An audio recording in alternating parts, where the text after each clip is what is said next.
Talagang nakakagalit isipin na habang ang isang asawang babae ang bumubuhay sa lahat ng luho ng kanyang biyenan, bahipag nakuha pa siyang pagnakawan ng sarili niyang asawa para lang itustos sa isang kabit.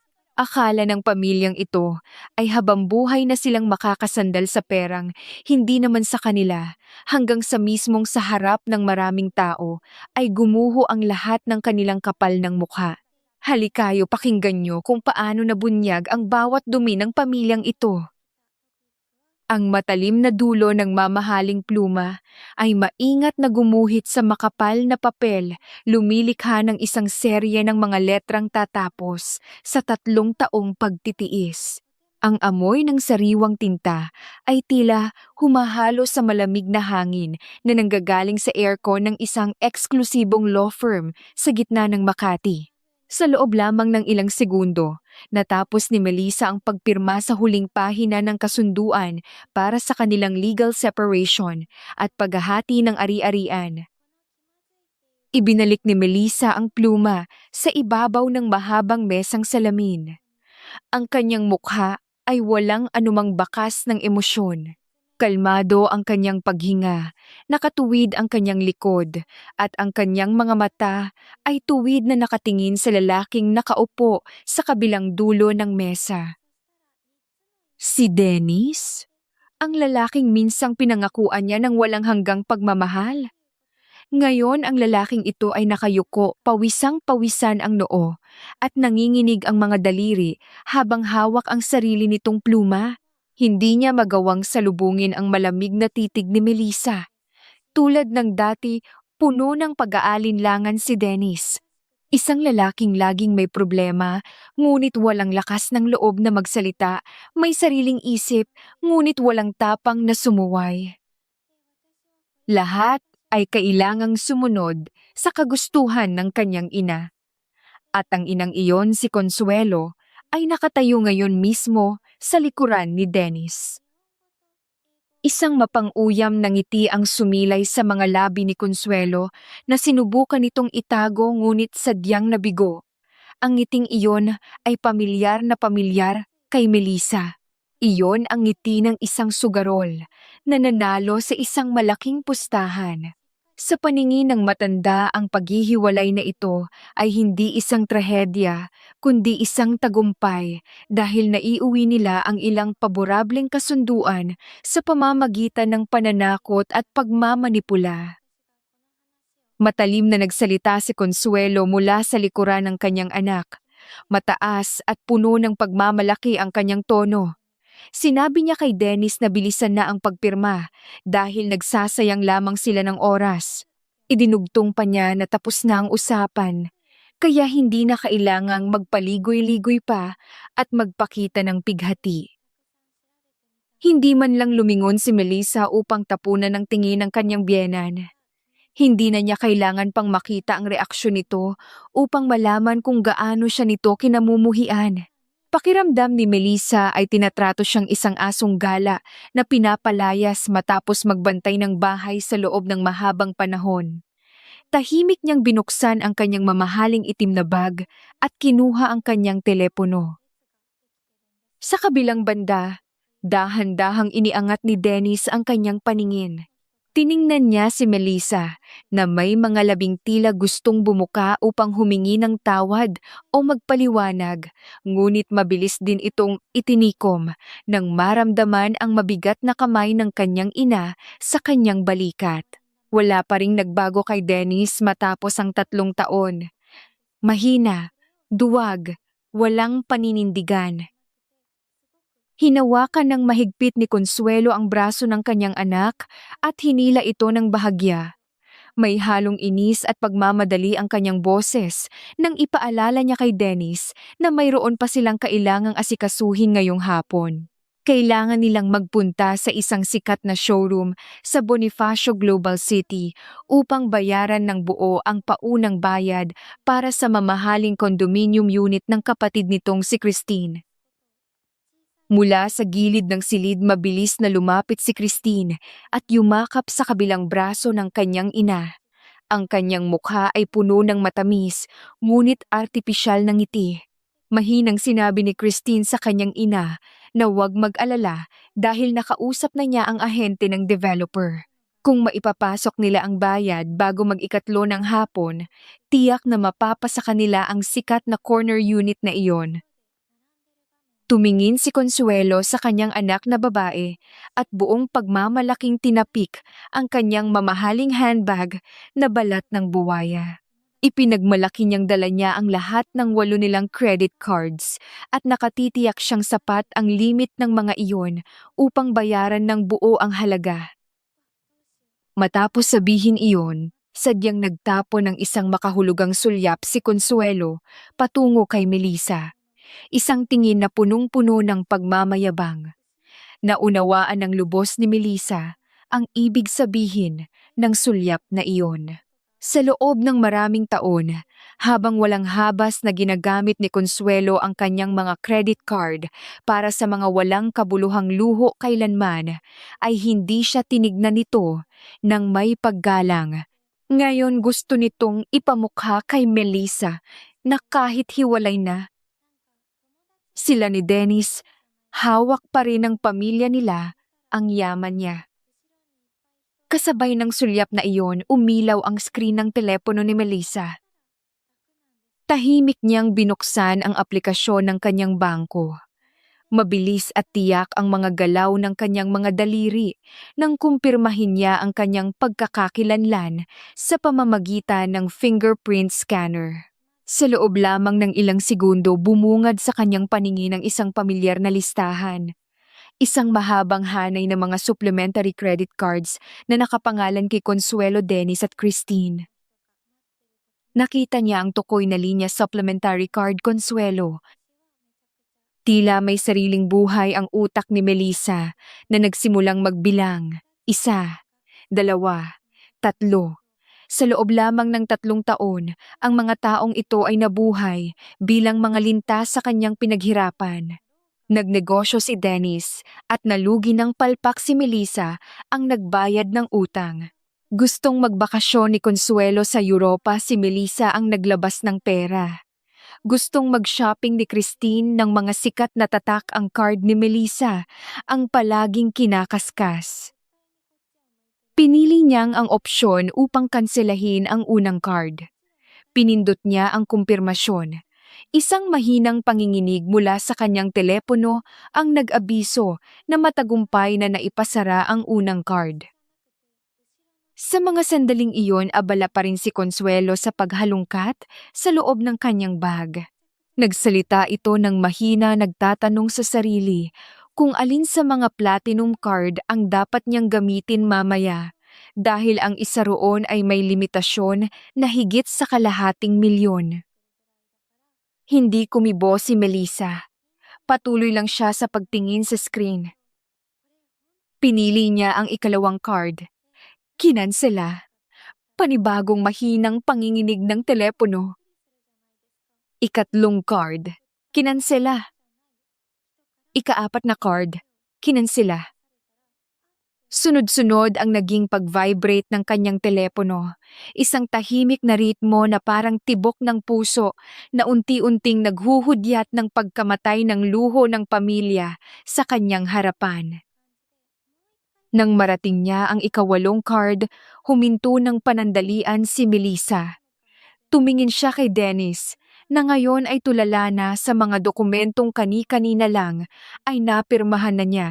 Inilapat ni Melissa ang kanyang daliri sa huling kumpirmasyon. Matagumpay na nakansela ang 8. Sa loob ng 3 minuto naputol niya ang lahat ng linya ng supply na bumubuhay sa maling pag-aakala ng pamilyang ito. Tinapos ng abogado ang pagpupulong sa pamamagitan ng formal na paglalahad ng mga susunod na hakbang sa korte. Tumayo si Melissa. Kinuha niya ang kanyang bag at marahang isinabit sa kanyang balikat. Ang kanyang mga kilos ay banayad, walang pagmamadali, ngunit nagiiwan ng isang uri ng bigat sa hangin na hindi maipaliwanag. Tiningnan siya ni Consuelo mula ulo hanggang paa. Malamig na nag-iwan ng huling salita ang biyenan. Sinabi nito na asahan na ni Melissa ang isang malungkot na buhay dahil hindi madali para sa isang babaeng hiniwalayan ang makahanap muli ng magmamahal dito. Hinarap ni Melissa si Consuelo. Sa unang pagkakataon matapos ang 3 taon, tinitigan niya ito ng diretso sa mga mata. Walang galit, walang takot, at higit sa lahat, walang anumang bahid ng pagrespeto. Isang tingin na inilalaan lamang para sa isang taong wala ng halaga. Hindi siya sumagot. Sa halip tumalikod siya at naglakad palabas ng conference room. Ang kanyang sapatos ay lumikha ng mga ritmikong hakbang sa makintab na sahig na marmol. Bawat hakbang ay tila pag-alis ng isang mabigat na tanikala na matagal nang nakagapo sa kanyang mga paa. Naririnig niya ang mahinang pag-uusap ni na Consuelo at Christine sa likuran tungkol sa kung saang mamahaling restaurant sila kakain bago pumunta sa showroom, ngunit ang mga salitang iyon ay unti-unting naging mahina hanggang sa tuluyan na itong nilamon ng distansya.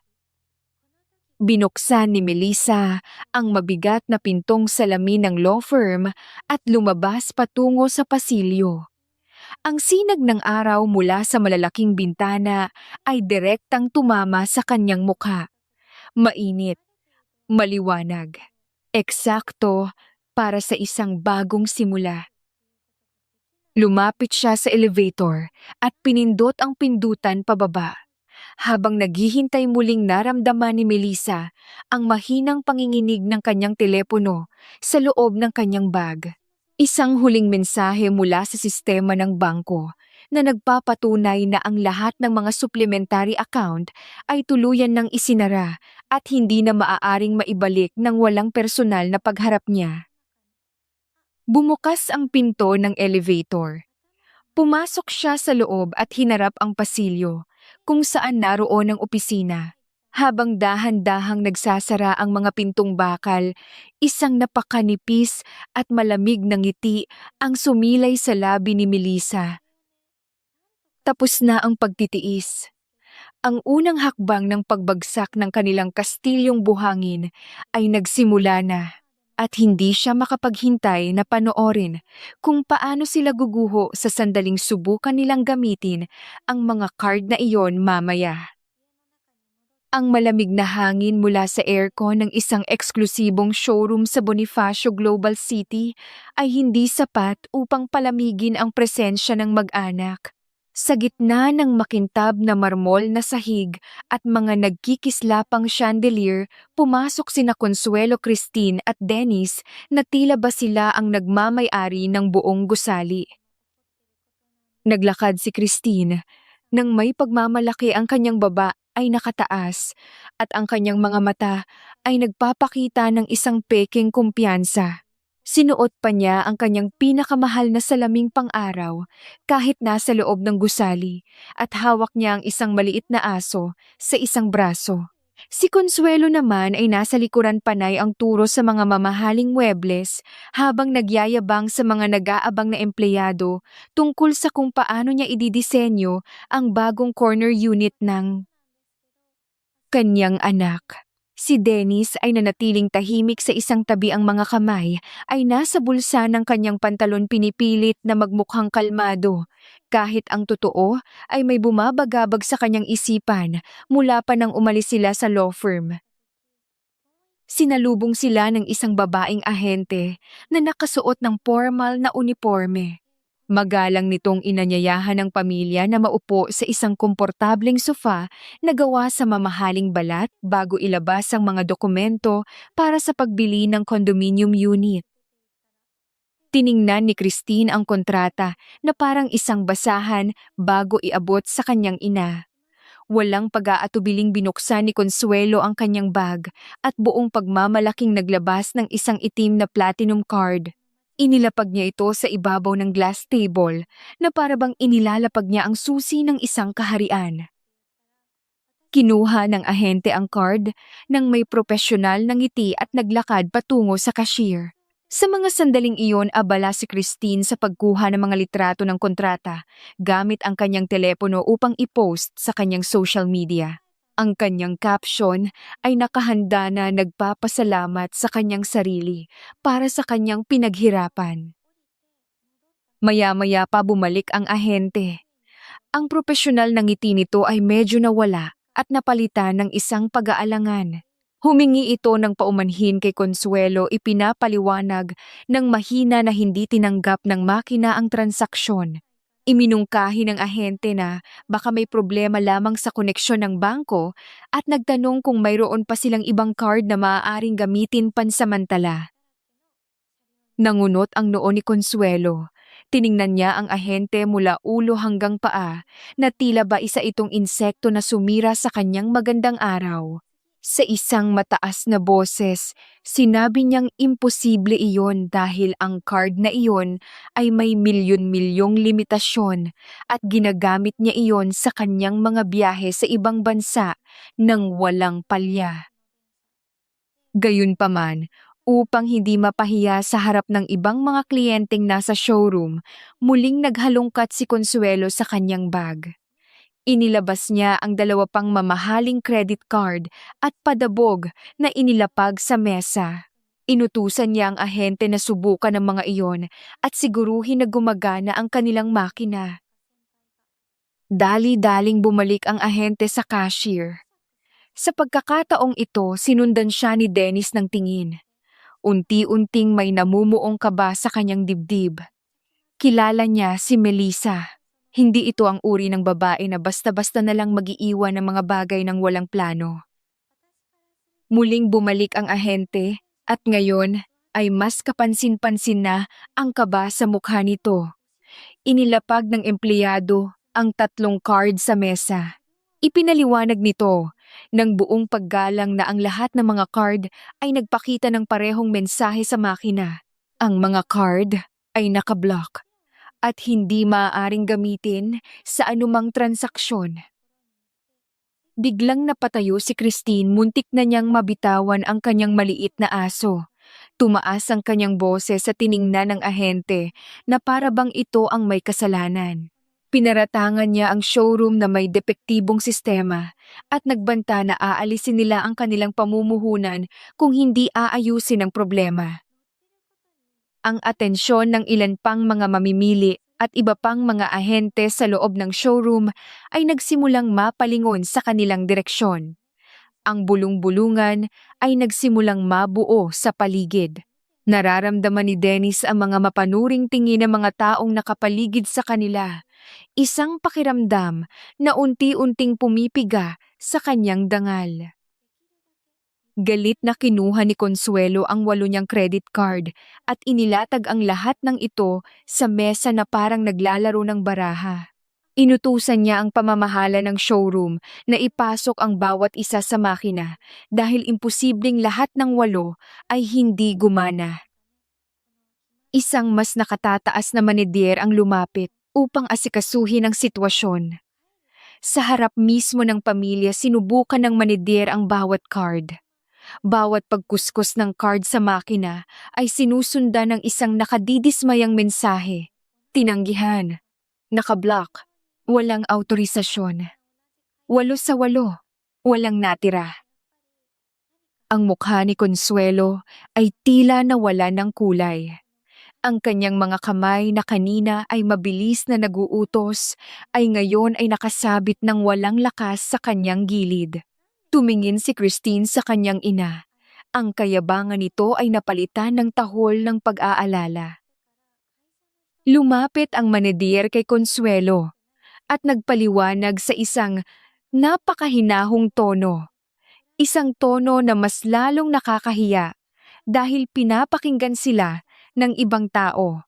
Sinabi ng maneder na ang mga card ay mukhang mga supplementary accounts at malamang ay pinutol na ng pangunahing may-ari ang kanilang access. Pangunahing may-ari. Ang mga salitang iyon ay parang isang malamig na tubig na ibinuhos sa mukha ni Dennis. Bigla niyang naalala ang telepono ni Melissa na hindi tumitigil sa pag-ilaw kanina habang nasa law firm sila. Mabilis na naglabas ng telepono si Dennis. Hinanap niya ang numero ni Melissa at agad na tinawagan. Isang maikling tunog lamang ang kanyang narinig bago tuluyang naputol ang linya. Sinubukan niya ulit. Ganun pa rin. Hinarang na ni Melissa ang kanyang numero. Nakita ni Consuelo ang ginagawa ni Dennis. Nilapitan niya ito at hinablot ang telepono nagtatanong kung bakit hindi ito sumasagot. Sinabi ni Dennis na nakablock siya. Sa mga sandaling iyon tuluyan nang nawala ang pormalidad ng mag-ina. Nag-umpisang sisihin ni Christine si Dennis, nagrereklamo na dahil sa kapabayaan nito ay mawawala ang pinapangarap niyang condo unit. Si Consuelo naman ay nagpupumilit na makahanap ng ibang paraan. Inuutusan si Dennis na tawagan ang opisina ng bangko o kaya ay tawagan ang mga kaibigan ni Melissa. Nilapitan sila ng manader at formal na nagbigay ng isang abiso. Sinabi nito na mayroon pang ibang mamimili na naghihintay para sa eksaktong corner unit na gusto nila. Dahil hindi nila maibigay ang paunang bayad, maaari lamang nilang ireserba ang unit para sa kanila sa loob ng 1 oras. Kung wala pa ring bayad, pagkatapos ng 1 oras, mapipilitan silang ibigay ang unit sa susunod na nakapila. 1 oras. Ang 1 oras sa loob ng isang malamig at magagarbong showroom na puno ng mga taong palihim na nangungutya ay parang isang habambuhay na pagpapahirap. Ang dangal na labis na iniingatan ni Consuelo ang hiya, na napakahalaga sa kanilang pamilya, ay dahan-dahang nadudurog sa bawat segundong lumilipas. Wala nang ibang pagpipilian si Dennis. Kinuha niya ang telepono ng kanyang ina. Hindi pa nakaharang ang numero ni Consuelo kay Melissa. Pinindot niya ang numero at naghintay habang ang telepono ay nagriring. Bawat tunog ng paghihintay ay parang isang mabigat na bato na ibinabagsak sa kanyang dibdib.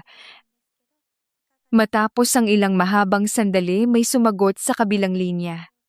Tahimik at kalmado ang paghinga. Hindi ito nagsalita.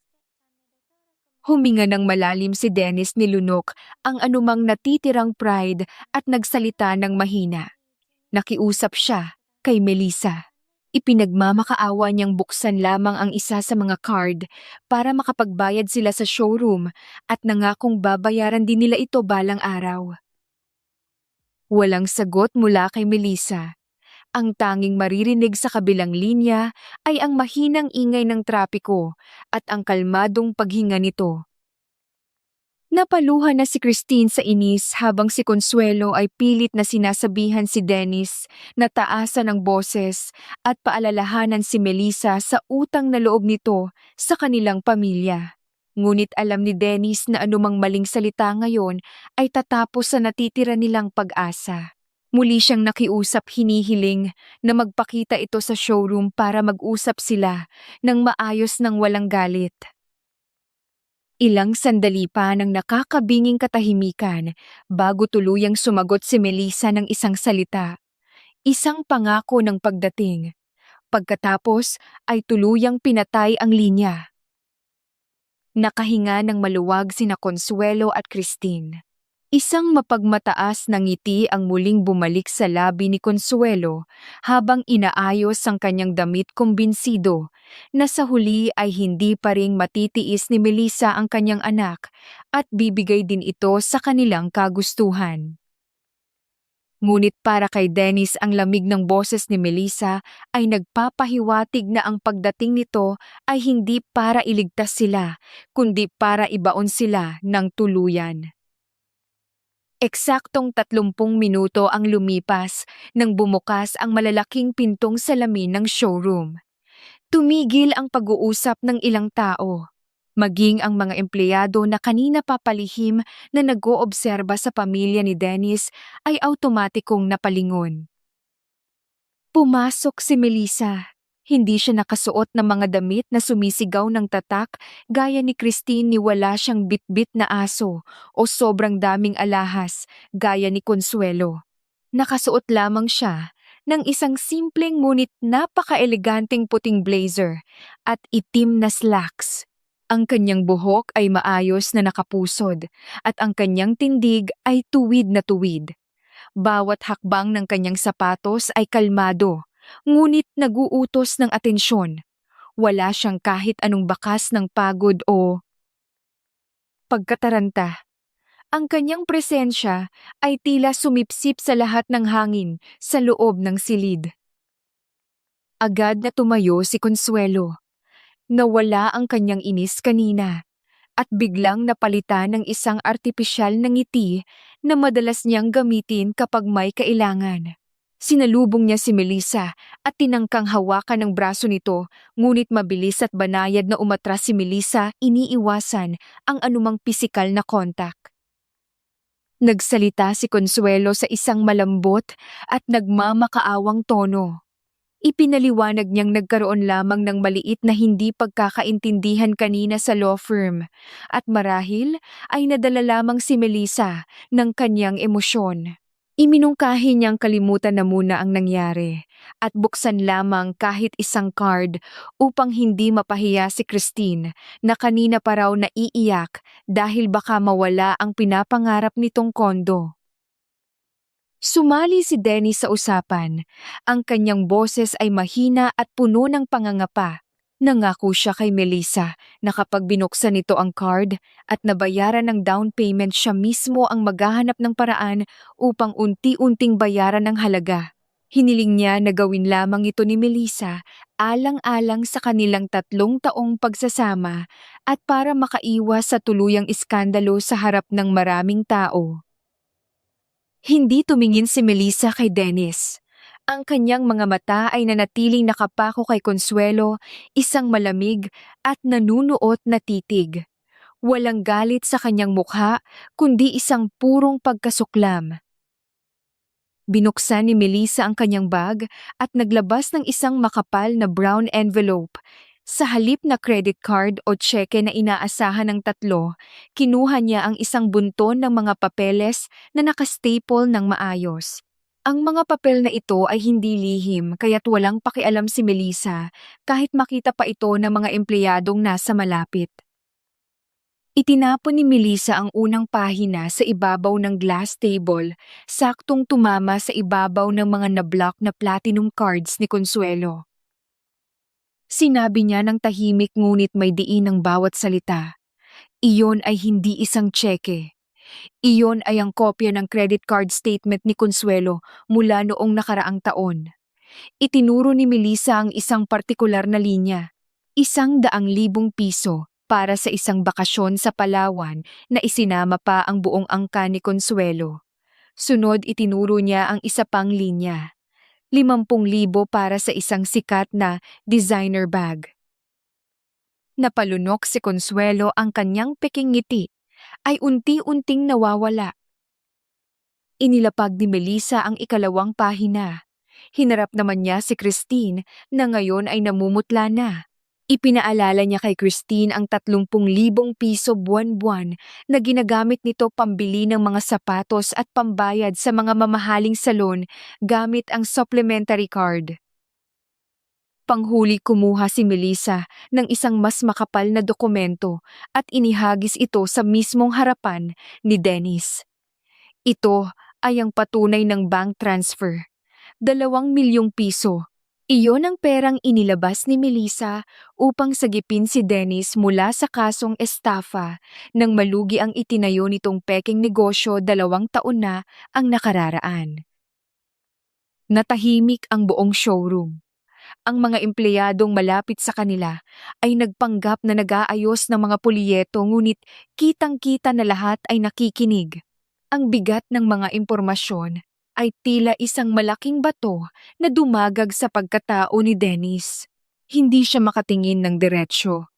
Ang pamilyang palaging nagmamalaki sa kanilang klase at dangal ay unti-unting nababalatan sa harap ng publiko. Tinanong ni Melissa si Consuelo kung ilang milyong piso pa ba ang sapat bilang bayad sa utang na loob na palagi nitong isinusumbat sa kanya. Ipinagdiinan niya na sa loob ng 3 taon, wala siyang narinig na kahit isang salita ng pasasalamat. Ang kanyang mga sakripisyo ay itinuring nilang isang obligasyon, isang karapatan na tila ba pagmamay-ari nila ang kanyang pinaghirapan.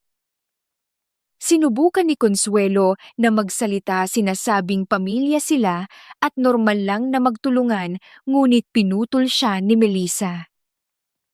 Pamilya. Ipinaalala ni Melissa sa biyenan na ilang oras lamang ang nakalipas nang sabihin nitong isa siyang walang kwentang asawa na hindi na makakahanap ng iba. Ngayon gusto nilang gamitin ang salitang pamilya upang makakuha ng ₱1,000,000 para sa luho ni Christine. Umiling si Melissa, isang senyales ng pinalidad. Ipinahayag niya sa buong pamilya na tapos na ang kanyang obligasyon. Wala siyang utang sa kanila, bagkus sila ang may napakalaking utang sa kanya na hindi na niya inaasahang mababayaran ng mga taong walang sariling kakayahan. Ang 8 na supplementary cards na iyon ay mananatiling walang silbi tulad ng pamilyang patuloy na nakasandal sa kanya. Tumalikod si Melissa. Hindi siya nag-aksaya ng panahon upang maghintay ng anumang sagot o depensa mula kina Dennis at Consuelo. Ang kanyang mga hakbang palabas ng showroom ay magaan, tila ba naiwan niya ang isang malaking bagahe na matagal nang pumapasan sa kanyang balikat. Naiwan sina Consuelo, Christine at Dennis na nakatayo sa harap ng mesa. Ang mga papel na naglalaman ng kanilang kasakiman ay nakakalat sa ibabaw ng salamin, kitang-kita ng lahat. Ang manager ng showroom ay lumapit muli at sa isang malamig at walang awang tono ipinaalam na ang oras ng kanilang reserbasyon ay tuluyan nang natapos at kailangan na nilang iwanan ang VIP area para sa mga susunod na kliyente. Sa gitna ng BGC, habang nakatingin ang mga empleyado, nang may pandidiri at awa, walang ibang nagawa ang mag-anak, kundi ang damputin ang kanilang mga walang silbing credit card at maglakad palabas ng nakayuko, dala-dala ang isang matinding kahihiyan na hindi kailanman mabubura. Ang biyahe pabalik sa kanilang kondominium ay binalot ng isang nakabibinging katahimikan. Ang kalye patungo sa kanilang tinitirhang exclusive subdivision ay pamilyar, ngunit sa pagkakataong ito, ang bawat kanto ay tila nagpapabigat sa pakiramdam ni Dennis. Nakahawak lamang siya ng mahigpit sa manibela habang nakatingin ng diretso sa kalsada. Wala ni isa sa kanila ang naglakas loob na magsalita. Sa likod nakaupo si Consuelo, na nakakrus ang mga braso sa kanyang dibdib, ang mukha ay lukot sa pinaghalong galit at kahihiyan. Si Christine naman ay nakasandal sa bintana, ang kanyang mga mata ay mapula dahil sa pag-iyak nang malaman niyang tuluyan nang ibinigay sa iba ang pangarap niyang corner unit. Ang kanyang aso ay tahimik na nakahiga sa kanyang kandungan. Nang pumasok ang sasakyan ni Dennis sa basement parking ng kanilang gusali, agad na bumilis ang tibok ng kanyang puso.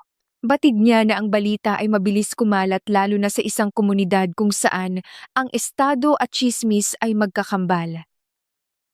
Totoo nga ang kanyang kutob. Nang lumabas sila mula sa parking at maglakad patungo sa main lobby, isang pamilyar na tanawin ang bumungad sa kanila. Ilang mga ginang na nakatira sa parehong palapag na kilala bilang mga pinakaaktibong tsismosa sa buong gusali ay nagkumpul-kumpul malapit sa mga elevator. Kunwari ay nag-uusap sila tungkol sa mga halaman at bagong bukas na restaurant, ngunit ang kanilang mga mata ay pasimpleng sinusundan ang bawat galaw ng mag-anak. Paglapit ni na Consuelo sa elevator, isang matandang babae na kilala bilang Mrs. Garcia ang nagsalita. Ang tono nito ay may halong inosenteng pagtatanong, ngunit may malalim na pang-uuyam. Tinanong nito kung kamusta ang pamimili nila sa BGC at kung nakabili ba sila ng mga bagong gamit. Pinilit ni Consuelo na ngumiti ang kanyang baba ay muling tumaas upang itago ang pagkapahiya. Sinabi niyang nagbago lamang ang isip nila dahil hindi maganda ang serbisyo sa showroom, kaya mas minabuti nilang ipagpaliban ang pagbili. Ngunit isa pang ginang si Mrs. Santos ang sumingit sa usapan. Mahina itong nagkomento na sayang naman daw ang araw lalo pa at balita nila ay mabilis na kinansela ang lahat ng credit cards dahil sa hiwalayan nina Dennis at Melissa. Idinugtong pa nito na napakahirap nga namang bumili ng condominium kung ang nagbabayad ay umalis na. Ang mukha ni Consuelo ay biglang nag-apoy sa galit, nawala ang kanyang pagpapanggap.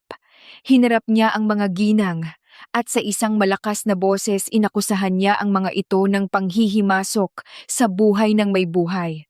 Ipinagtanggol niya ang kanilang pamilya, sinasabing hindi nila kailangan ng pera ni Melissa at walang utang na loob ang babaeng iyon sa lahat ng pagtanggap na ginawa ng kanilang pamilya.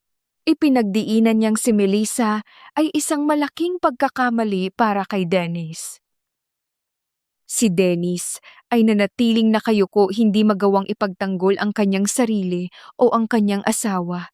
Pilit niyang hinila ang braso ng kanyang ina upang pumasok na sa bumukas na elevator. Nais na lamang takasan ang mga matang ng huhusga. Nang magsara ang pinto ng elevator, naiwan sa lobby ang mga nakangising mukha ng mga kapitbahay na siguradong may bagong pag-uusapan sa buong linggo. Sa pag-akyat ng elevator, nanginginig ang mga kamay ni Consuelo sa sobrang inis habang walang tigil na isinusumpa ang mga kapitbahay at si Melissa.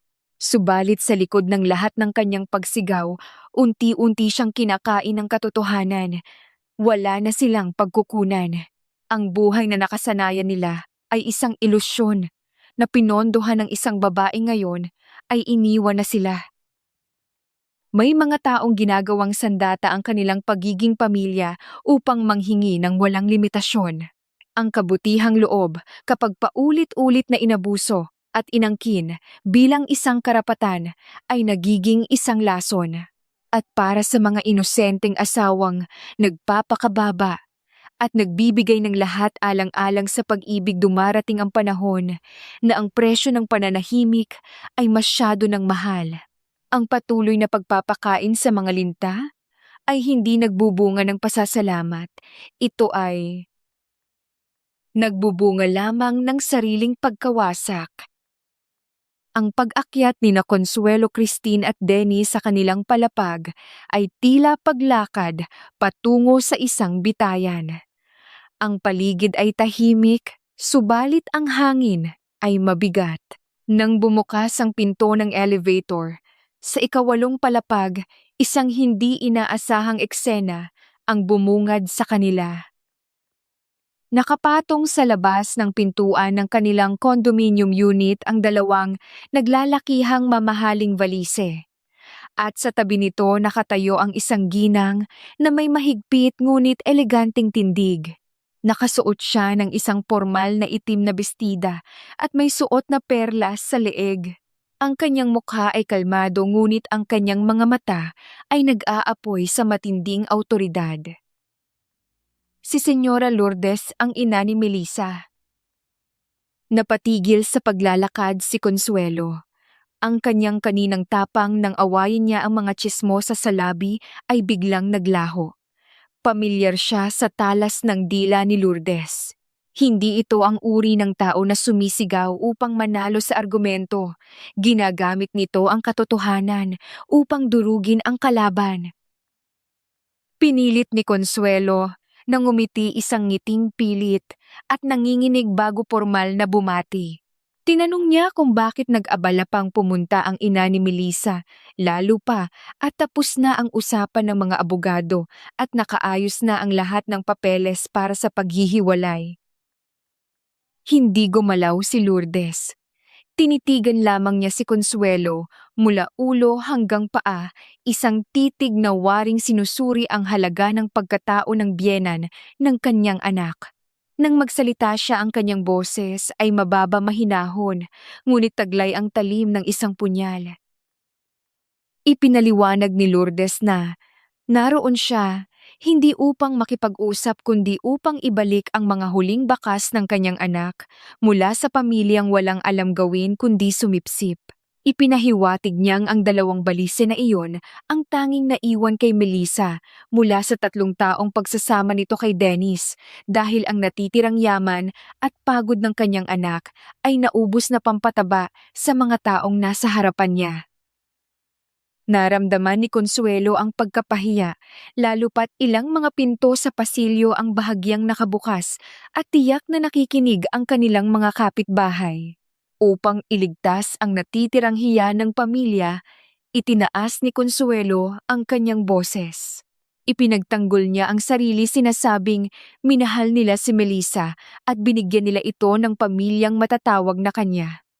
Ipinagmalaki pa niya na si Dennis ang nagbigay ng apelyido at katayuan kay Melissa sa lipunan. Isang mapaklang ngiti ang sumilay sa mga labi ni Lourdes. Lumapit siya ng isang hakbang patungo kay Consuelo. Sa pamamagitan ng malamig at tuwirang mga salita, pinunit niya ang ilusyon ng biyenan. Ipinaalala ni Lourdes ang mga eksaktong numero. 1 milyon para sa kasal na si Melissa mismo ang nagbayad dahil nagkunwari ang pamilya ni Dennis na naantala ang kanilang mga pondo. 2 milyong piso para iligtas si Dennis sa kasong panloloko. Mga buwanang bayarin sa kuryente, tubig at maintenance ng mismong kondominium na inuuwian nila ngayon. Inisa-isa ni Lourdes ang mga biyahe ni Consuelo at ang mga luho ni Christine na naka-charge lahat sa credit card ni Melissa. Tumingin si Lourdes kay Dennis na ngayon ay halos hindi na makapag-angat ng ulo. Sa isang mahinahon ngunit mapangmaliit na tono, tinanong niya kung iyon ba ang apelyidong ipinagmamalaki ng pamilyang ito.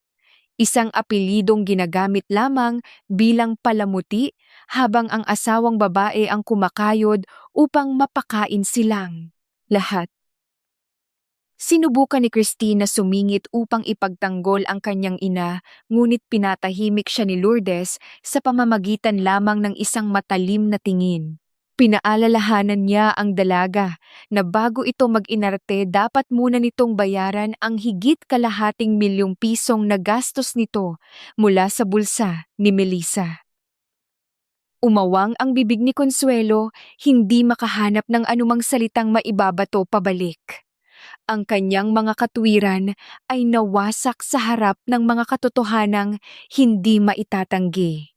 Ang kanyang dangal, ang kanyang pagiging mapagmataas ay ganap na nadurog sa gitna ng pasilyo ng mismong gusaling inaakala niyang kanyang kaharian.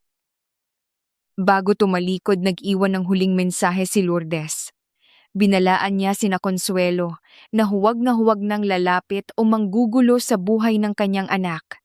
Ipinahayag niyang tapos na ang panahon ng kanilang pag-asa at simula sa araw na iyon, matututunan nilang mabuhay gamit ang kanilang sariling pawis kung mayroon man silang kakayahang gawin iyon. Nagsimulang maglakad palayo si Lourdes, ang kanyang bawat hakbang ay sumasalamin sa dignidad at kapangyarihan.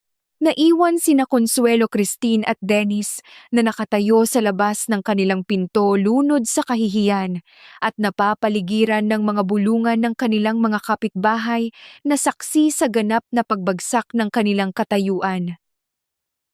Ang pasilyo ay tila naging isang malamig na libingan matapos umalis si Lourdes. Ang 2 balise na naiwan sa labas ng kanilang pinto ay parang mga bantayog ng kanilang pagkatalo. Si Christine ay nakasandal sa pader, ang mga matay nakapako sa sahig na tila sinusubukang hanapin ang sarili sa gitna ng pagkawasak. Si Consuelo naman ay nakatayo pa rin, ngunit ang kanyang likod ay hindi nakasing tuwid ng dati. Ang kanyang mga balikat ay bahagyang nakayuko. Isang pisikal na manifestasyon ng bigat ng kahihiyang ipinatikim sa kanya. Si Dennis ang nasa gitna ng lahat. Pakiramdam niya ay isa siyang poste na unti-unting guguho. Ang bawat salitang binitawan ng kanyang biyenan ay parang martilyong pumupukpok sa kanyang pagkatao. Walang nagsasalita. Ang tanging maririnig ay ang mahinang ugong ng aircon mula sa mga kalapit na unit. Ang katahimikang iyon ay mas masakit pa kaysa sa anumang sigawan. Ito ang katahimikan ng pagtanggap sa isang katotohanang hindi na nila matatakasan. Sa gitna ng mabigat at nakakabinging katahimikan na iyon, isang matinis at elektronikong tunog ang biglang bumasag sa paligid. Ang tunog ay nagmula sa bulsa ni Dennis. Sabay-sabay silang nagulat. Maging ang mga kapitbahay na nasa loob na ng kanilang mga bahay ay tiyak na narinig ang biglaang ingay. Para kay Dennis, ang tunog na iyon ay hindi isang simpleng ringtone, kundi isang alarma na naghuhudyat ng mas malaking panganib. Dali-dali niyang kinuha ang kanyang telepono. Nanginginig ang kanyang mga kamay. Sa screen ng telepono, umilaw ang isang pangalan, Vanessa. Isang malamig na kaba ang biglang gumapang sa buong katawan ni Dennis. Nag-init ang kanyang mga tainga at nagsimulang manuyo ang kanyang lalamunan. Huwag gayon. Pakiusap, wag ngayon, bulong ng kanyang isip. Napansin ni Consuelo ang pagbabago sa ekspresyon ng kanyang anak. Tumaas ang isang kilay nito, nagtatanong kung sino ang tumatawag sa isang oras na katulad nito. Si Christine naman, na kanina pa nakayuko, ay dahan-dahang nag-angat ng tingin. Ang kanyang mga mata ay puno ng pagtataka at hinala. Sa sobrang pagmamadali ni Dennis, napatahimikin ang telepono habang sinusubukan niyang pindutin ang pulang buton para ibaba ang tawag. Isang malaking pagkakamali ang kanyang nagawa. Sa halip na i-reject ang tawag, ang kanyang nanginginig na daliri ay aksidenteng napindot ang icon ng speakerphone. Isang malambing ngunit may himig ng pagkainip na boses ng babae ang biglang umalingaw-ngaw sa tahimik na pasilyo. Mahal, bakit ang tagal mong sagutin? Kanino pa kita tinatawagan? Nanigas si Dennis sa kanyang kinatatayuan. Ang dugo sa kanyang katawan ay tila nagyelo. Ang boses ni Vanessa, na dati ay musika sa kanyang pandinig, ngayon ay tunog ng isang sentensya ng kamatayan. Natahimik sina Consuelo at Christine. Ang kanilang mga mata, na kanina'y puno ng galit at kahihiyan, ay ngayon ay napalitan ng lubos na pagkalito. Patuloy ang pagsasalita ng boses mula sa speakerphone. Hindi alintana ang katahimikang bumabalot sa kabilang linya. Nakuha mo na ba? Hinihintay ko na yung sustento ko para sa buwan na to. Sabi mo, kahapon mo pa ipapadala. May bibilhin lang ako importante. Sustento. Ang salitang iyon ay parang isang matulis na patalim na tumusok sa pandinig ni na Consuelo at Christine. Dahan-dahan silang napalingon kay Dennis. Ang pagkalito sa kanilang mga mukha ay unti-unting nagiging isang mas malalim at mas nakakatakot na realisasyon. Nagpanik si Dennis. Mabilis niyang pinatay ang tawag, ngunit huli na ang lahat. Ang mga salita ay nasabi na. Ang lason ay kumalat na sa hangin. Si Christine ang unang nakabawi ng boses. Mahina ang kanyang pagsasalita, ngunit bawat salita ay may bigat. Sino yun, Kuya Anong? Anong sustento ang sinasabi niya? Hindi makasagot si Dennis. Ang kanyang bibig ay bumubuka, ngunit walang salitang lumalabas. Ngunit hindi na kailangan ng sagot. Lumapit si Consuelo kay Dennis. Ang kanyang paglalakad ay mabagal, ngunit bawat hakbang ay tila yumanig sa sahig. Tumayo siya sa mismong harapan ng kanyang anak. Wala ng bakas ng pagiging ina sa kanyang mga mata. Ang naroon na lamang ay ang malamig na titig ng isang hukom. Sino ang babaeng iyon? Dennis tanong ni Consuelo. Ang kanyang boses ay kalmado sa isang paraan na mas nakakatakot pa kaysa sa pagsigaw. Muli hindi sumagot si Dennis. Nakayuko lamang siya, hindi magawang salubungin ang mga mata ng kanyang ina. Biglang tumawa ng mapakla si Christine. Isang tawa na puno ng sakit at pangunawa. Pera. Kaya pala, saan ka kumuha ng pera para ibigay sa babae mo, Kuya Saan? Ang tanong na iyon ay hindi na kailangan ng kasagutan. Alam na nilang lahat ang sagot. Ang katotohanan iyon na mas masakit pa sa lahat ng kahihiyang dinanas nila ngayong araw ay dahan-dahang lumulunod sa kanila. Habang ang kanyang asawa ang nagpapakahirap sa trabaho, habang ang buong pamilya nila ay nakasandal sa yaman ni Melissa, ang lalaking dapat sana'y haligi ng tahanan ay nagnanakaw pala mula sa pundasyon nito upang itayo ang ibang bahay. Itinaas ni Consuelo ang kanyang nanginginig na kamay. Ang kanyang mukha ay puno ng hindi maipaliwanag na emosyon, galit, pagkadismaya, at ang sakit ng isang inang nalaman na ang anak na kanyang ipinagmamalaki ay isa palang magnanakaw at manloloko. Isang malakas at matunog na sampal ang dumapo sa pisngi ni Dennis. Ang tunog ng sampal na iyon ay umalingaw-ngaw sa buong pasilyo, mas malakas pa kaysa sa ringtone ng telepono kanina. Hindi kumibo si Dennis. Tinanggap niya ang sampal na para bang iyon ang kabayaran sa lahat ng kanyang kasalanan. Sumigaw si Consuelo, ang kanyang boses ay basag at puno ng pait. Ginamit mo ang pera niya para buhayin ang kalaguyo mo. Kaya pala gano'n na lang niya tayo itrato, na parang mga basura. Ikaw ang dahilan kung bakit tayo ngayon nasa impyernong ito. Ang tunog ng malakas na sampal na iginawad ni Consuelo sa kanyang anak ay tila nanatili sa hangin, isang matalim na hudyat na ang kanilang pamilya ay hindi na lamang basta nasira, kundi tuluyan ng gumuho mula sa loob. Si Dennis ay nanatiling nakatayo, ang kanyang pisngi ay namumula at nagiinit, ngunit ang sakit na pisikal ay walang-wala kumpara sa hiwa ng katotohanang ibinabato sa kanya ng mga mata ng kanyang ina at kapatid. Nakahawak si Consuelo sa kanyang dibdib. Ang kanyang paghinga ay mabilis at mababaw na tila hinahabol niya ang hanging ninakaw sa kanya. Si Christine naman ay nakatingin sa kanyang kuya na may pinaghalong galit at pandidiri, hindi makapaniwala na ang lalaking buong buhay niyang tiningala ay may kakayahang gumawa ng ganoong kasuklam-suklam na bagay. Ngunit bago pa man may makapagsalita muli, isang panibagong tunog ang bumasag sa kanilang katahimikan. Ito ay ang matinis na tunog ng mga takong napapalapit mula sa dulo ng pasilyo.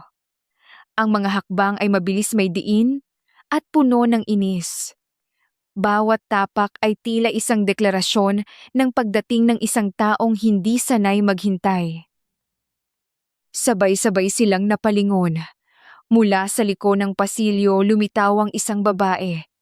Nakasuot ito ng isang hapit na pulang bestida na nagpapakita ng kanyang katawan.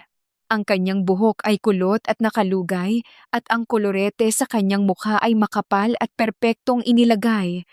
Ang kanyang mga mata na napapalibutan ng itim na eyeliner ay naghahanap.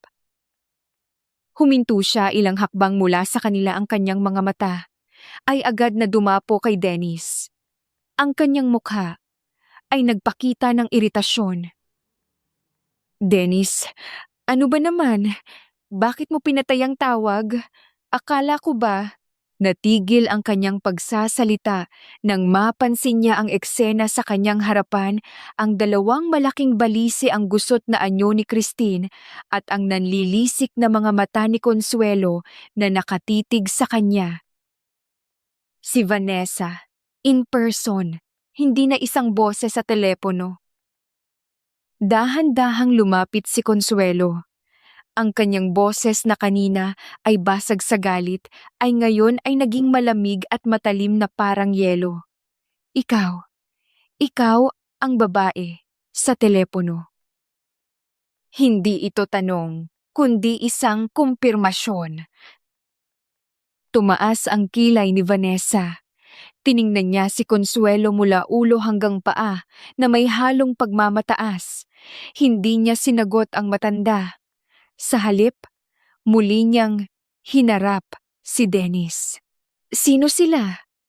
Pamilya mo? Hindi ba sabi mo aayusin mo na ang lahat? Bakit nandito pa rin sila at nanggugulo? Ang pagtrato ni Vanessa sa kanila na parang mga basura ang siyang nagsilbing gasolina sa nag-aapoy ng galit ni Consuelo. Sumugod ito. Walang salita, walang babala.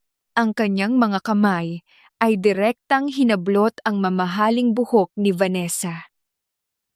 Isang matinis na sigaw ang kumawala kay Vanessa dahil sa sakit at gulat, ngunit hindi siya nagpatalo.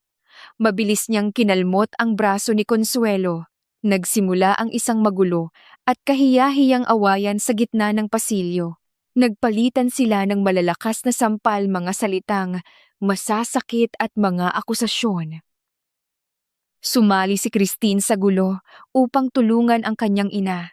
Hinila niya si Vanessa palayo kay Consuelo, ngunit sa halip ay siya naman ang sinabunutan nito. Naging isang gulo ng tatlong babae, ang eksena isang sirko ng nagwawalang dignidad. Si Dennis ay nasa gitnang sinusubukang paghiwalayin sila, ngunit para siyang isang poste na walang magawa. Ang kanyang mga pakiusap ay nalunod sa mga sigawan. Siya ang sentro ng lahat ng ito, ngunit siya rin ang pinakawalang kapangyarihan. Sa gitna ng sabunutan at kalmutan, sumigaw si Christine. Sa sobrang galit ang kanyang boses ay nanginginig sa pait. Wala kang mapapala sa kanya. Isa siyang talunan. Pera ng asawa niya ang ginagastos niya sa'yo, mang-aagaw. Ang mga salitang iyon ay tila isang malakas na kulog na nagpatigil sa lahat. Binitawan ni Consuelo at Christine si Vanessa. Si Vanessa naman ay naniga sa kanyang kinatatayuan, ng kanyang magulong buhok at kumalat na kolorete ay hindi na niya ininda. Ang kanyang mga mata ay nakapako kay Christine, pagkatapos ay dahan-dahang lumingon kay Dennis. Ano? Anong sinabi niya? Tanong ni Vanessa. Ang kanyang boses ay nawalan ng dating kumpiyansa.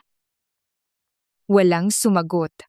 Ngunit ang katahimikan at ang mga mukha nilang puno ng pagkasuklam ay sapat ng kumpirmasyon. Dahan-dahang nag-iba ang ekspresyon sa mukha ni Vanessa. Ang pagkairita at galit ay napalitan ng isang malamig at kalkuladong realisasyon. Ang lalaking akala niya ay isang mayamang negosyante na handang sustentuhan ang kanyang mga luho ay isa palang impostor, isang linta na nakakapit sa palda ng kanyang asawa. Tumawa si Vanessa, isang tawa na walang anumang saya, isang tawa na puno ng pandidiri. Tinitigan niya si Dennis na para bang isa itong nakakadiring insekto. Kaya pala palagi kang maraming dahilan. Ginamit mo ang pera ng asawa mo para bilhin ang pagmamahal ko. Umiling-iling siya, hindi makapaniwala sa sarili niyang katangahan. Ang galing mo, Dennis. Napaniwala mo ako. Napaniwala mo akong ikaw ang hari. Pero isa ka lang palang hamak na alipin. Inayos niya ang kanyang gusot na bestida at sinuklay ang kanyang buhok gamit ang kanyang mga daliri. Ang kanyang mga kilos ay mabilis at puno ng galit. Ang babaeng kanina ay nagmamakaamo para sa sustento ay ngayon ay puno ng pagkamuhi. Tumalikod siya ng walang paalam. Ang kanyang mga hakbang palayo ay mabilis at puno ng galit. Bago siya tuluyang mawala sa kanto ng pasilyo, lumingon siya at isinigaw ang kanyang huling salita kay Dennis. Mabulok ka sa kahirapan mo, manloloko. Ang tunog ng kanyang mga takong ay unti-unting naglaho kasabay ng paglalaho ng huling lihim na nagpapanatili sa natitirang dignidad ni Dennis. Naiwan silang tatlo sa pasilyo, hindi na lamang wasak, kundi tuluyan ng hinubaran at ibinilad sa gitna ng kanilang sariling kahihiyan. Ang pag-ibig na nabubuhay sa kasinungalingan ay parang isang makapal na kolorete. Sa unang tingin kaakit-akit at perpekto. Ngunit isang buhos lamang ng malamig na tubig ng katotohanan at lahat ng kulay ay kumakalat na tutunaw hanggang sa lumabas ang tunay at pangit na anyo sa ilalim nito. Ang pera ay isang malakas na pandikit, ngunit ito rin ang pinakamabilis na pantunaw. Kapag ang pundasyon ng isang relasyon ay kasakiman, ang pagbagsak nito ay hindi lamang tiyak, kundi marahas at walang iniiwang buo. Walang patutunguhan. Ito ang tanging salitang paulit-ulit na tumatakbo sa isipan ni Dennis habang naglalakad siya sa ilalim ng madilim na kalangitan ng lungsod. Ang mga ilaw mula sa mga poste at gusali ay lumilikha ng mahahabang anino sa semento, mga aninong tila nangungutya sa kanyang pag-iisa. Iniwan niya ang kanyang ina at kapatid sa loob ng kondominium, hindi dahil sa galit, kundi dahil hindi na niya kayang makita ang refleksyon ng kanyang sariling pagkakamali. Ang kanyang mga balikat ay nakayuko, ang kanyang mga hakbang ay mabibigat, at ang kanyang isipan ay isang magulong dagat ng pagsisisi. Ang mga eksena mula sa maghapon ay walang tigil na umuulit sa kanyang alaala, ang malamig na titig ni Melissa, ang pagkapahiya sa BGC, ang mga mapanuring mata ng mga kapitbahay, ang galit sa mukha ng kanyang ina, at ang pagtalikod ni Vanessa. Bawat alaala ay isang matalim na kutsilyo na humihiwa sa kung anumang natitirang piraso ng kanyang pagkatao. Huminto siya sa isang parke na walang tao, umupo sa isang malamig na bakal na bangko, at ipinatong ang kanyang mga siko sa kanyang mga tuhod. Isinubsob niya ang kanyang mukha sa kanyang mga nanginginig na palad. Sa kauna-unahang pagkakataon sa kanyang buhay, naramdaman niya ang ganap na kawalan. Wala siyang asawa, wala siyang pera, wala siyang dignidad. Sino siya ngayon? Isang anak na nagdulot ng kahihiyan sa kanyang pamilya. Isang kapatid na bigo. Isang lalaking inabandona ng kanyang kalaguyo nang malaman nitong wala na siyang maibibigay. Isa siyang huwad na propesyonal na nabubuhay sa anino ng talino ng kanyang asawa. Sa gitna ng kanyang pagmumuni-muni, isang maikling tunog ng abiso mula sa kanyang telepono ang bumasag sa katahimikan ng gabi. Ang ingay na iyon na dati ay hindi niya pinapansin ay tila isang alarma na nagbababala ng isa pang dagok. Kinakabahan niyang kinuha ang telepono mula sa kanyang bulsa. Sa nakalock na screen, nakita niya ang isang email. Ang nagpadala Antonio Reyes, ang CEO ng kumpanyang kanyang pinagtatrabahuhan. Ang paksa, urgent meeting tomorrow. Isang malamig na kaba ang muling gumapang sa kanyang likuran, mas matindi kaysa kanina. Binuksan niya ang email. Ang mga salita ay propesyonal at direkta, ngunit ang mensahe sa likod nito ay brutal. Pinapatawag siya sa opisina kinabukasan ng umaga para sa isang mahalagang pag-uusap tungkol sa kanyang performance. Ngunit ang sumunod na talata ang siyang tuluyang nagwasak sa kanya. Malinaw na isinaad ni Ginoong Antonio na ang kumpanya ay matagal nang nagpapasensya sa kanyang mga pagkukulang. Ang tanging dahilan kung bakit siya nanatili sa kanyang posisyon at nabigyan ng malalaking proyekto ay dahil sa respeto ng kumpanya sa mga koneksyon at impluwensya ni Melissa. Nakasaad din sa email na batid ng pamunuan na ang mga magagandang proposal na kanyang ipinapasa ay si Melissa mismo ang palihim na gumagawa. Ngayong alam na ng lahat na sila ay hiwalay, na wala ng dahilan para panatilihin siya ng kumpanya sa isang posisyon na hindi niya kayang panindigan. Simula kinabukasan, lahat ng kanyang malalaking proyekto ay ililipat na sa iba. Mananatili siya sa kumpanya, ngunit ililipat sa isang departamentong walang gaanong responsibilidad, isang magalang na paraan ng pagsasabing isa na lamang siyang palamuti na walang silbi. Binitawan ni Dennis ang telepono. Nahulog ito sa damuhan, ngunit hindi niya ito pinansin. Tumingala siya sa langit, ngunit wala siyang makitang mga bituin. tanging ang madilim na kalangitan na nabahiran ng kulay kahel na liwanag ng polusyon ng syudad. Ngayon, naiintindihan na niya ang lahat. Ang pagkawala ni Melissa ay hindi lamang pagkawala ng isang asawa. Ito ang pagkawala ng kanyang buong mundo. Si Melissa ang kanyang safety net, ang kanyang utak, ang kanyang tagapagtanggol. Sa loob ng 3 taon, nasanay siyang laging may sasalo sa kanya. Laging may aayos ng kanyang mga gusot. Laging may magbabayad para sa kanyang mga pagkakamali. Nasanay siya. Naging kampante. At ngayon nag-iisa na siya. Isang malalim na buntong hininga ang kumawala mula sa kanyang dibdib. Isang buntong hiningang puno ng bigat ng lahat ng kanyang pagsisisi. Wala na siyang babalikan. Wala na siyang pupuntahan. Narating na niya ang dulo. Dinampot niya ang kanyang telepono. Ang kanyang mga daliri ay nanginginig habang hinahanap niya ang isang pamilyar na pangalan sa kanyang mga kontak. Melissa. Ang pangalang dati ay simbolo ng kanyang seguridad, ay ngayon ay simbolo ng lahat ng kanyang nawala. Tinitigan niya ito ng matagal. Ano pa ang sasabihin niya? Ano pa ang hihilingin niya? Wala na. Ngunit may isang bagay siyang kailangang gawin. Hindi para humingi ng tawad dahil alam niyang huli na para doon. Hindi para humingi ng pangalawang pagkakataon dahil alam niyang hindi na iyon mangyayari. Nagtipa siya ng isang maikling mensahe, bawat letra ay tila isang mabigat na bato. Ang kanyang mga daliri ay naninigas. Melissa, kailangan nating mag-usap. Kahit sa huling pagkakataon na lang, para matapos na ang lahat. Pinindot niya ang send bago pa man magbago ang kanyang isip. Itinapon niya ang telepono sa kanyang tabi at muling isinubsob ang kanyang mukha sa kanyang mga palad.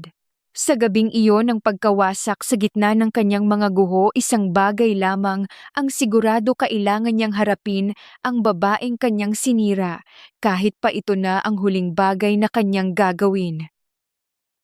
Ang umaga ay dumating ng may malamig at kulay abong liwanag. Ang sikat ng araw ay tila nahahadlangan ng mga ulap, isang perpektong salamin ng bigat na nakadagan sa puso ni Dennis. Magdamag siyang hindi nakatulog. Ang bawat sulok ng kanilang kondominium ay nagpapaalala sa kanya ng kanyang mga pagkakamali, kaya't sa unang sinag pa lamang ng liwanag, umalis na siya ng walang paalam. Naglakad siya patungo sa maliit na coffee shop na napagkasunduan nilang pagtagpuan ni Melissa. Ito ay isang lugar na simple, malayo sa mga magagarbong restaurant na dati nilang pinupuntahan. Angkop na angkop para sa isang pagtatapos. Pumasok siya sa loob. Ang amoy ng kapeng bagong giling at ang mahinang tunog ng jazz music ay dapat sanay nakakakalma, ngunit para sa kanya, ang lahat ay tila bahagi ng isang panaginip na hindi niya matakasan. Naupo siya sa isang mesa, sa pinakasulok malayo sa bintana, nais na magtago sa mundo. Ilang minuto pa dumating si Melissa. Gaya ng dati, ang kanyang presensya ay naguutos ng katahimikan. Nakasuot siya ng isang simpleng kulay krema na damit at halos walang kolorete sa mukha. Ang kanyang anyo ay mas payak, ngunit mas nagpakita ito ng kanyang natural na ganda at higit sa lahat, kapayapaan. Umupo siya sa kabilang panig ng mesa, nang walang pag-aalinlangan inilapag ang kanyang maliit na bag at tinitigan si Dennis ng diretso sa mga mata. Walang galit sa mga mata ni Melissa. Wala ring awa.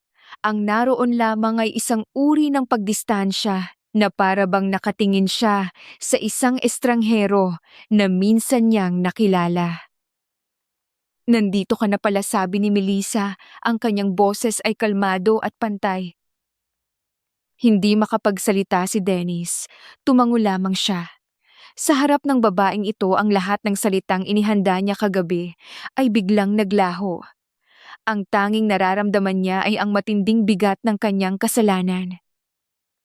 Isang waiter ang lumapit upang kunin ang kanilang order. Umorder si Melissa ng mainit na tsaa. Si Dennis ay umiling lamang. Wala siyang ganang kumain o uminom. Nang makaalis ang waiter, si Melissa ang unang bumasag sa katahimikan. Hindi siya nagpaligoy-ligoy.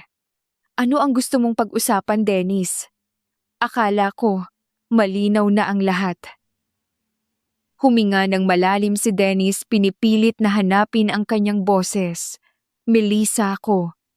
Nagsimula siya, ngunit ang mga salita ay tila nabara sa kanyang lalamunan. Patawad. Iyon lamang ang salitang lumabas sa kanyang bibig. Isang salitang napakadaling sabihin, ngunit napakahirap bigyan ng kahulugan. Tinitigan siya ni Melissa. Hindi siya kumibo. Hinintay niya ang kasunod. Alam niyang may higit pa sa salitang iyon. Patawad sa lahat. Pagpapatuloy ni Dennis, ang kanyang boses ay basag. Patawad dahil hindi kita pinrotektahan. Patawad dahil hinayaan kong abusuhin kanila. Patawad dahil ginamit ko ang pera mo. Inamin niya. Sa wakas, inamin niya ang lahat. Ang pag-amin na iyon ay hindi nagpagaan sa kanyang pakiramdam. Sa halip, mas lalo lamang nitong idiniin ang bigat ng kanyang nagawa. Dahan-dahang tumango si Melissa na para bang inaasahan na niya ang mga salitang iyon. Ang paghingi mo ng tawad ay para sa'yo, Dennis, hindi para sa akin. Para gumaan ang pakiramdam mo. Hindi mabilis na sagot ni Dennis. Para sa'yo to. Gusto kong malaman mo na. Na ano, putol ni Melissa? Na nagsisisi ka na. Ngayon na wala ka nang makukuhanan. Ngayon na nawala na ang trabaho mo. Ngayon na iniwan ka na ng babae mo. Bawat tanong ay isang sampal. Mas masakit pa kaysa sa sampal ng kanyang ina. Dahil lahat ng iyon ay totoo. Hindi ko na kailangan ng pagsisisi mo, Dennis. Sabi ni Melissa, ang kanyang boses ay nanatiling kalmado ngunit may diin. Ang kailangan ko ay katahimikan. At para magkaroon ako niyan, kailangan nating tapusin ito ng maayos. Mula sa kanyang bag, inilabas ni Melissa ang isang dokumento at isang pluma. Inilapag niya ito sa mesa at itinulak palapit kay Dennis. Tinitigan ni Dennis ang papel. Ito ay isang promissory note. Isang legal na dokumento na nagsasaad ng kanyang pag-amin sa utang na nagkakahalaga ng higit 3 milyong piso, kasama ang detalyadong listahan ng lahat ng malalaking gastos na ibinayad ni Melissa para sa kanya at sa kanyang pamilya. Hindi ko hinihiling na bayaran mo yan ngayon, paliwanag ni Melissa. Alam kong wala kang kakayahan. Ang gusto ko lang ay pirmahan mo yan. Isang pag-amin, isang patunay na lahat ng sinabi ng nanay ko kahapon ay totoo. Ito ang magsisilbing paalala sa'yo sa tuwing susubukan mong kalimutan ang ginawa mo sa akin. Hindi ito tungkol sa pera. Ito ay tungkol sa hustisya. Ito ang kanyang huling pagtutuos. Kinuha ni Dennis ang pluma. Nanginginig ang kanyang kamay. Tinitigan niya ang dokumento, ang listahan ng kanyang mga kasalanan na nakasulat sa itim at puti. Ang kasal, ang negosyo, ang mga utang, lahat ay nandoon. Pagkatapos ay tiningnan niya si Melissa. Sa mga mata nito, nakita niya ang isang babaeng pagod na isang babaeng sawa ng magbigay. Isang babaeng handa ng maglakad palayo. Walang salita, walang pag-aalinlangan, inilapat ni Dennis ang dulo ng pluma sa papel at pinirmahan ang dokumento. Ang bawat kurba ng kanyang pangalan ay isang pagtanggap sa kanyang kapalaran. Nang matapos siya, itinulak niya ang papel pabalik kay Melissa. Kinuha ito ni Melissa, tiningnan ang pirma at maingat na itinupi bago ilagay sa kanyang bag. Hindi siya nagsabi ng salamat. Hindi rin siya ngumiti. Tumayo siya. Tapos na tayo, Dennis.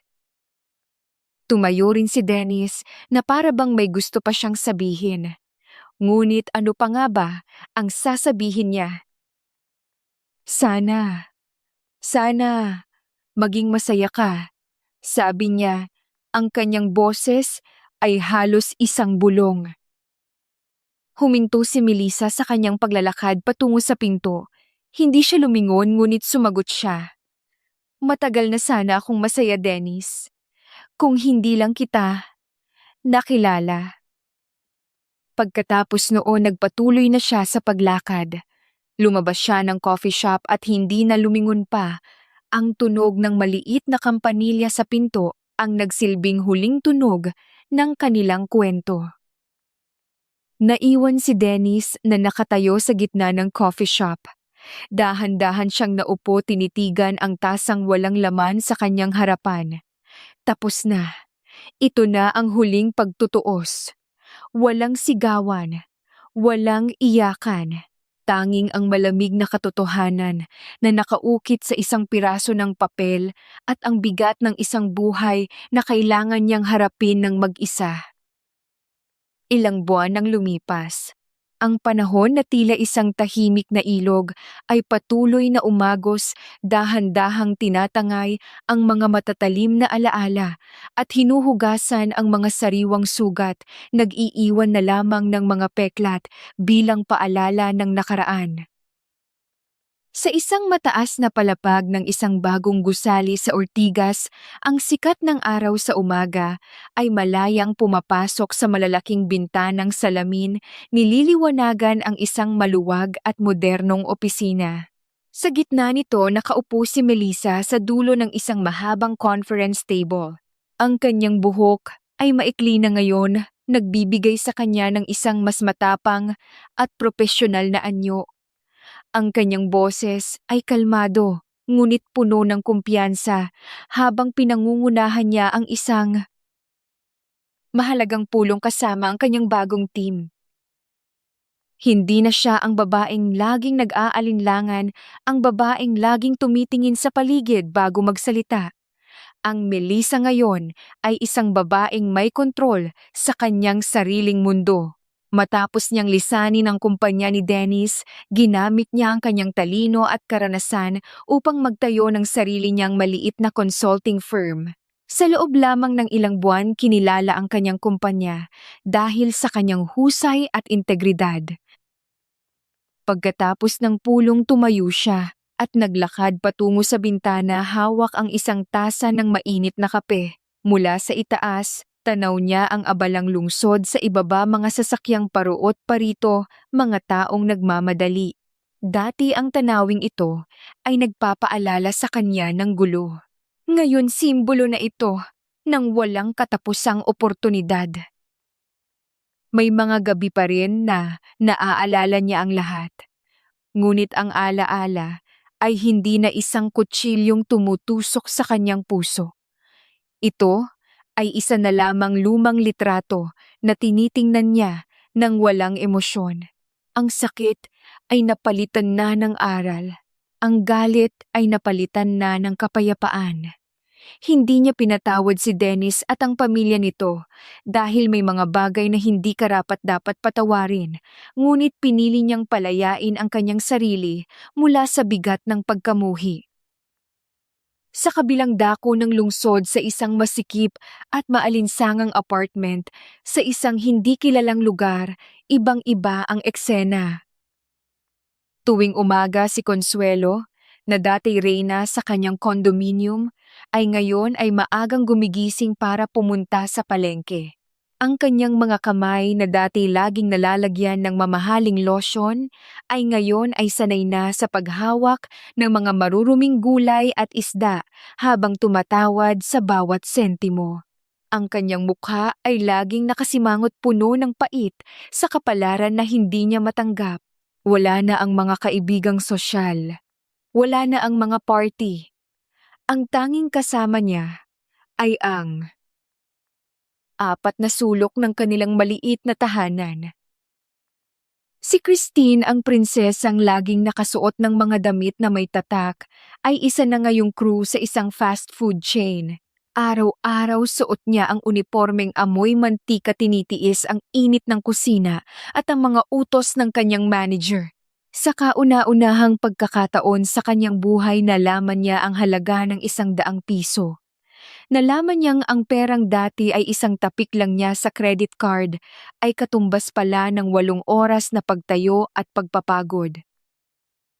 At si Dennis, siya ang pinakatinamaan ng lahat. Nawalan siya ng posisyon sa kumpanya. Walang ibang tumanggap sa kanya dahil sa masamang reputasyon. Ngayon nagtatrabaho siya bilang isang bodega clerk sa isang maliit na kumpanya, nagbubuhat ng mga mabibigat na kahon sa sahod na sapat lamang para sa kanilang pang-araw-araw na pagkain.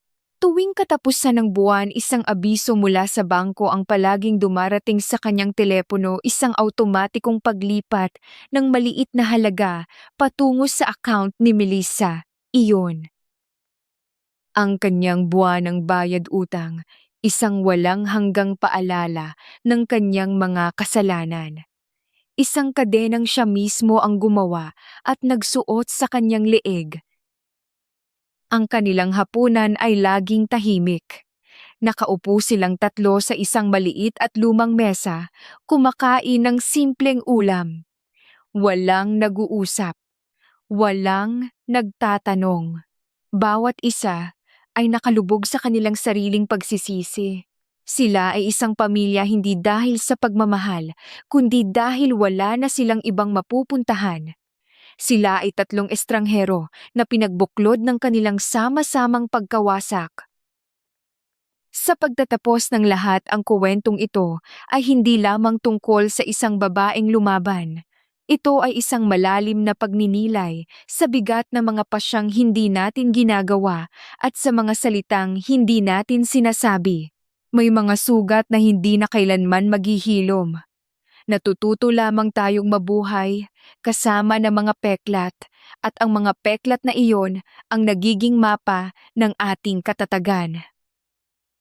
Para sa mga taong mapang-abuso at mapagsamantala, ang pinakamatinding parusa ay hindi ang kahirapan o ang paghihiganti.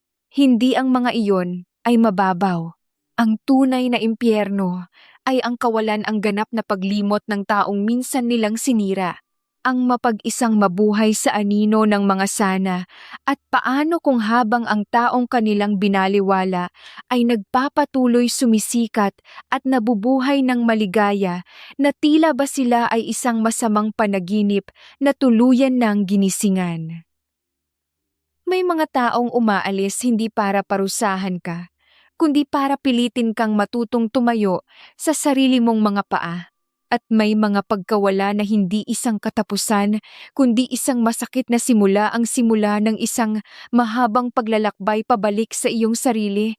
Dala-dala ang mga aral na binayaran mo ng napakamahal.